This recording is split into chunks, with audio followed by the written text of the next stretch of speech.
Hi guys, I'm going to be showing you a few different ways to apply damage with your longbow.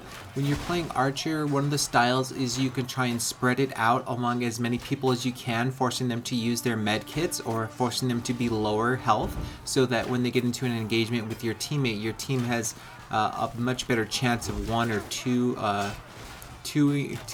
smacking them. So that it's much easier and more likely for them to succeed. This is kind of successful, but at the same time it can be very, very unrewarding for the archer, because even though statistically you might be helping out a lot in very many scenarios, there's a good chance that they might heal up and you'll never actually get any points from this.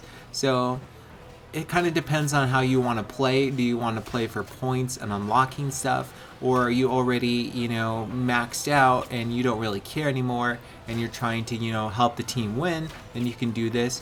But as you can see here, a lot of times, even though if you land a lot of things on people, it still doesn't mean anything, and they can just get away. The other way of playing archer is you can try and maximize scenarios where you can eliminate people who are already very hurt, or that you can land a head on them. And it's kind of difficult because depending on where you are, different places, sometimes props and things can get in the way. And also, once you let loose an arrow at somebody, and if you don't finish them off, they have a good chance of aggroing on you and immediately running at you. And also, a lot of the time your teammates will get in the way and just block the precision of stuff.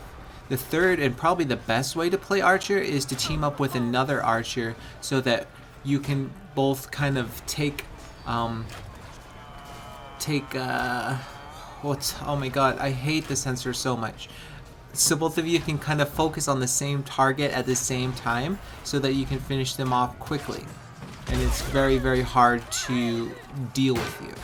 So over here, we have a more idealistic scenario where I can see these targets that are really low health, or that like an archer that I can take out with a head, and I focus them, and then I bring that guy to low health, and if I could finish him off, good. If I couldn't finish him off, he was within one tap range for somebody else. You can see this guy's heavily aware, and so is his friends, so they're coming to charge me. They're ducking, so you're gonna have to deal with those ducks. So you're not gonna want to really take any chances at them because they're actively dodging you, so you have to accommodate for that and expect them to duck.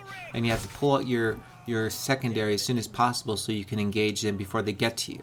The reason being that your arrows will not interrupt people, which is kind of confusing, because if you had played Chivalry 1, you will know that those arrows interrupt, but in Chivalry 2 they do not. Not even specials or anything, leaps, nope. And you can see this guy, I wasn't prepared, and he ended me.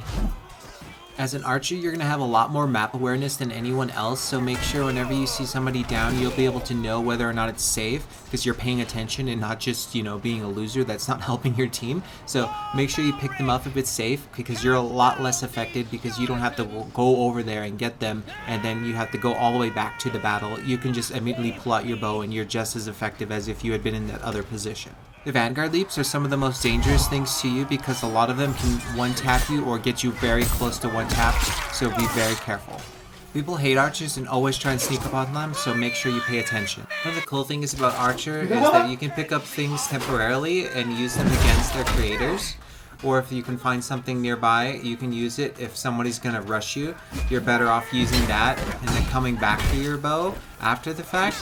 So you can maybe get like one or two off with your bow into them, switch to that thing that you found, Macarena them, and even if you get knocked down, they might be low enough health where you can get into the Macarena war with them on the ground, and you can win that and pick yourself back up. And lastly, if you time it right, really risky, but you can hilariously smoosh people into the spikes of your thing here. If you like this guide, make sure to like it, subscribe to the channel. I'll be posting more. See you.